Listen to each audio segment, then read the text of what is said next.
নমস্কার বন্ধুরা, কেমন আছেন আপনারা সবাই? আশা করছি আপনারা সবাই সুস্থ আছেন, ভালো আছেন। এমন কিছু ছোট ছোট টিপস শেয়ার করব যে টিপসগুলি আমাদের প্রত্যেক দিনের কাজকে সহজ করে দেবে। চলুন তাহলে আজকের উপকারী টিপসগুলি দেখে নিই। যদি ভালো লেগে থাকে অবশ্যই আপনারাও আপনাদের প্রত্যেক দিনের কাজে অ্যাপ্লাই করতে পারবেন। আমাদের বাড়িতে যে এই ধরনের বোতল থাকে, কৌটো থাকে, অনেক সময় ঢাকনা নষ্ট হয়ে গেলে ফেলে দিই। এগুলোকেই ব্যবহার করতে পারি। কোথায় কী কাজে চলুন দেখে নিই। অনেক সময় দেখা যায় সিঙ্ক বা বেসিনের মধ্যে এইভাবে জল জমে যায়। আর এই যে জলটা জমে গেছে, এটা কিন্তু সহজে যেতে চায় না, পাইপে অনেক সময় নোংরা জমে যায়, যার কারণে এই জলটা আটকে যায়। তাই এই ধরনের পুরনো কৌটো দিয়েই যদি আমরা ট্যাপ ট্যাপ করতে থাকি, খুব সহজেই জলটা কিন্তু আমাদের পাস হয়ে যাবে। আমরা এই ধরনের যদি যে কাঁচি থাকে, ছুরি থাকে, অনেক সময় হয় কোথাও দরকারে নিয়ে যাই ব্যাগে করে নিয়ে গেলে অনেক সময় ছুরির মুখটা দেখবেন ছুঁচলো হয়, কাঁচি, যার কারণে আমাদের ব্যাগে থাকা জিনিসপত্র নষ্ট হয়ে যায়। ব্যাগ থেকে কিছু বের করতে গেলে অনেক সময় দেখা যায় হাত কেটে যাওয়ার সম্ভাবনা থাকে। তাই আমাদের বাড়িতে যে পেনের ঢাকনা থাকে, আপনারা একটি পেনের ঢাকনা নিয়ে নিন। এইভাবে কাঁচির মুখের মধ্যে পেনের ঢাকনাটা যদি লাগিয়ে দিন, টাইটভাবে আটকে থাকবে। কোনোভাবেই কাঁচিটা খোলার সম্ভাবনা থাকবে না। ব্যাগে থাকা জিনিসও আপনাদের নষ্ট হবে না। আর আপনাদের ব্যাগ থেকে কিছু বের করতে গেলে হাত কাটারও কোনো রকম সম্ভাবনা কিন্তু থাকবে না। আপনারা কখনো আলুর মধ্যে রসুনের ব্যবহার করেছেন? অনেক সময় দেখা যায় যে আমরা আলু রেখে দিই, বেশি দিন ভালো থাকে না। যাদের বাড়িতে ইঁদুর আছে দেখা যায় এই যে আলুগুলোকে ইঁদুর খেয়ে নেয়। তাই যে পাত্রের মধ্যে আলু রাখেন, এইভাবে একটু পলিথিন লাগিয়ে নিন। তারপর পলিথিনে একটি গার্ডার আটকে নিন।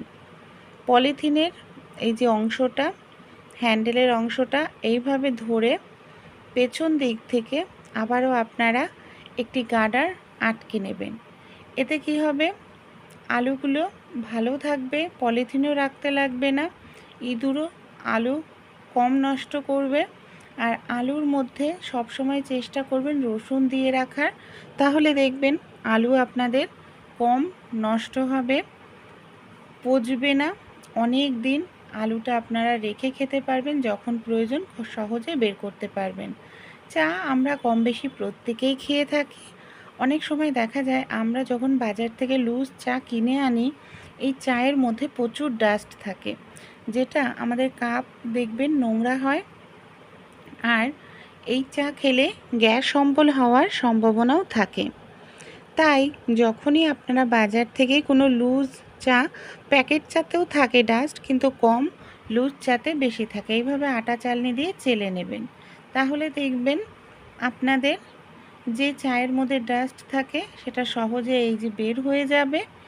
এরপর চাটা খেলে গ্যাস অম্বলও হবে না, আর আপনাদের কাপও নোংরা কিন্তু হবে না। আমাদের বাড়িতে যে এই ধরনের বটি দিয়ে আমরা প্রত্যেক দিন সবজি কেটে থাকি, অনেক সময় কি হয়, বটির ধার চলে যায়। সবজি কাটতে, মাছ কাটতে গিয়ে খুবই অসুবিধা হয়। এমনকি আমাদের হয়তো দোকানে নিয়ে যেতে লাগে, ধার দিয়ে আনার জন্য অনেকটা টাকা পয়সাও খরচা হয়। তাই কোনো রকম টাকা পয়সা খরচা করতে হবে না, বাড়িতেই আপনারা ধার দিয়ে নিতে পারবেন।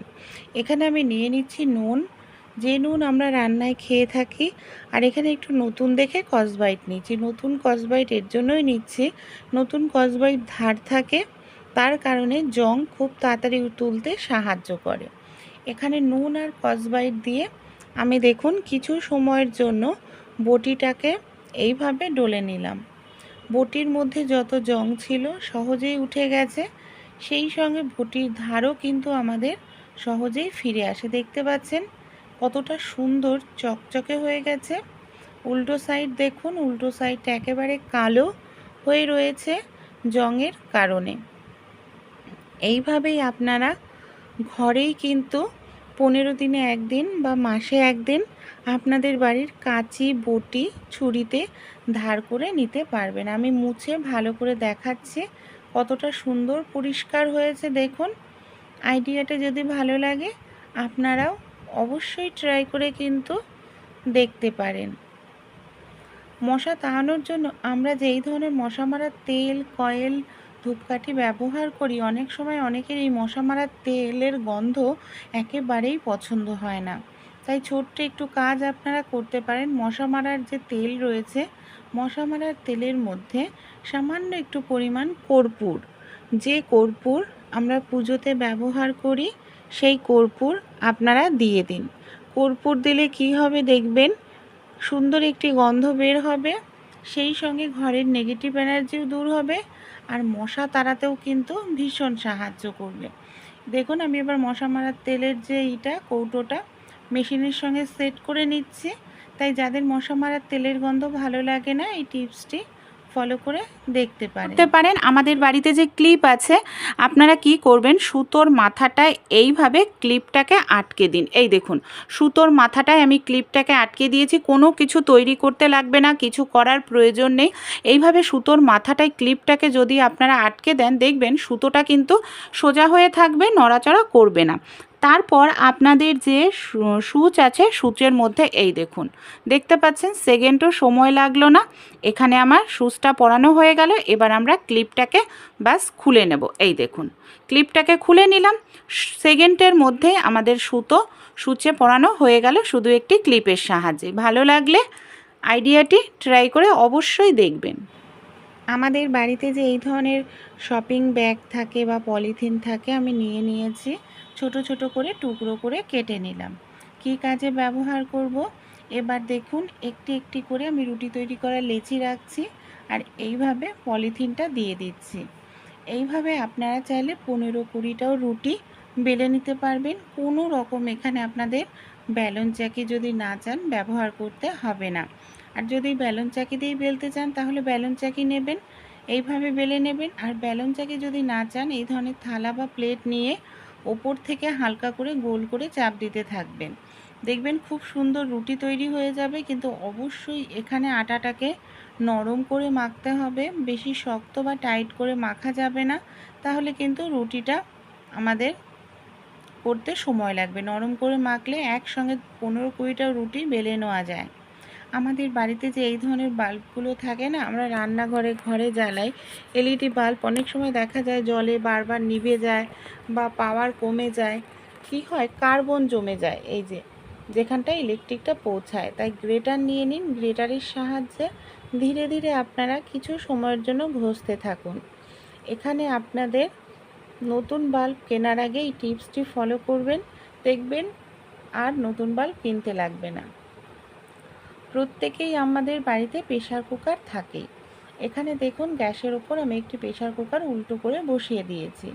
প্রেশার কুকার ভাত ডাল তো রান্না হয়, এখন আমরা সহজে প্রেশার কুকারে রুটিও তৈরি করে নিতে পারি। যেরকমভাবে তাওয়াতে রুটি তৈরি করি, সেরকমভাবেই দেখুন প্রেশার কুকারেও আমি রুটি দিয়ে এইভাবে ওলট পালট করে দিচ্ছি। আমি বলছি না প্রত্যেকে করার জন্য, হাতের কাছে যদি তাওয়া না থাকে, একটি প্রেশার কুকার থাকলেই ভাত ডাল তরকারিও রান্না হয়ে যাবে, সেই সঙ্গে দেখুন পারফেক্ট আমরা রুটিও তৈরি করে নিতে পারবো। এমার্জেন্সি সময় এই ছোট্ট টিপসটি আপনারা যদি ট্রাই করেন, দেখবেন সহজে আপনারা কিন্তু প্রেশার কুকারেও রুটি তৈরি করে নিতে পারবেন। আমি প্রেশার কুকারে ভালো করে রুটিটাকে তাড়িয়ে নিয়েছি, তারপর কাপড় দিয়ে আমি এইভাবে যদি একটু চাপ দিই, সহজেই রুটিটা কিন্তু আমাদের সেকাও হয়ে যাবে। দেখতে পাচ্ছেন কত সুন্দর রুটি তৈরি হয়ে গেল। আমাদের বাড়িতে যে এই ধরনের মিক্সার জার থাকে, মশলা করার পর আমরা উল্টো করে এটাকে রেখে দিই, আর এর ডিজাইনটা এমন হয় ভেতর থেকে কোনোভাবেই হাওয়া বাতাস ঢোকে না, ভেতরে থাকা ব্লেডটা খুব তাড়াতাড়ি নষ্ট হয়ে যায়, জং ধরে যায়। তাই মিক্সার জারের 3 দিকে 3টে ক্লিপ যদি আমরা লাগিয়ে নিতে পারি, তারপর উল্টো করে রাখলে হাওয়া বাতাস ঢুকবে, জলটা তাড়াতাড়ি ঝরে যাবে, মিক্সার জারের ব্লেডটা জং ধরবে না। এমনকি একটি মিক্সার জার আপনারা অনেক দিন ব্যবহার করতে পারবেন। ভালো লাগলে ট্রাই করবেন। আমাদের বাড়িতে যে এই ধরনের ফুল ঝাড়ু দিয়ে আমরা প্রত্যেক দিন ঘর ঝাড় দিয়ে থাকি, অনেক সময় দেখা যায় নতুন ফুল ঝাড়ু কেনার পর এর মধ্যে প্রচুর ডাস্ট থাকে, আর এটা মিনিমাম 5-6 দিন লাগে আমাদের পরিষ্কার করতে। এই যে ডাস্ট বা ছোটো ছোটো ফুল থাকে, আমি প্লাস্টিকের ফুল ঝাড়ুর কথা বলছি না, যে প্রাকৃতিক ফুল ঝাড়ু হয় সেগুলোই। একটি পুরনো চুলের ক্লিপ নিয়ে এইভাবে যদি ফুল ঝাড়ুটাকে আস্তে আস্তে নিতে পারেন, যে ছোট ছোট ফুল বা ডাস্ট থাকে দেখবেন সহজেই বের হয়ে যাবে। আর ঘর ঝাড়তে দিতে গিয়ে নতুন ফুল ঝাড়ু থেকে আপনাদের ঘর